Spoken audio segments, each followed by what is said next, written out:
नमस्कार। मनीष की बात में आप लोगों का फिर से एक बार स्वागत है।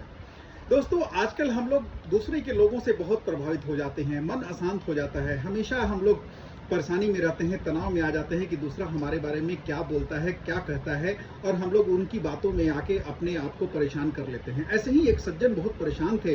वो साधु बाबा के पास गए और बोले, बाबा मैं बहुत तनाव में रहता हूँ, बहुत परेशान हूँ, मुझे नींद नहीं आती है, मैं कुछ कर नहीं पा रहा हूँ, मुझे उपाय बताइए।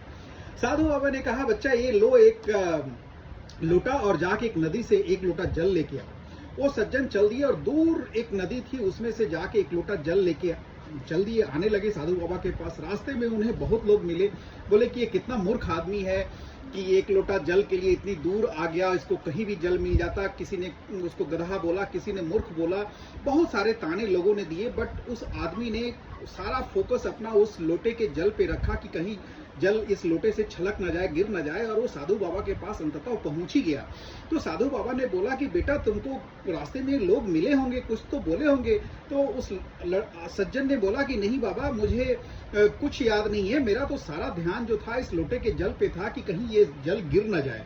तो साधु बाबा ने कहा कि जिंदगी जीने का भी यही एक तरीका है कि लोगों की बात को अनसुना कर दिया जाए। लोग तो कहेंगे, कहते ही रहेंगे। आप अपना सारा फोकस अपने काम पे रखिए, अपने आप से रखिए, अपने आप में मस्त रहिए। दुनिया कुछ भी कहते रहे, उस पर ध्यान देने की जरूरत नहीं है। जीवन का यही फलसफा है, जीवन जीने का तरीका यही है। तो अगर मेरी बात अच्छी लगे तो मेरे चैनल को लाइक कीजिए, सब्सक्राइब कीजिए। Thank you, love you all.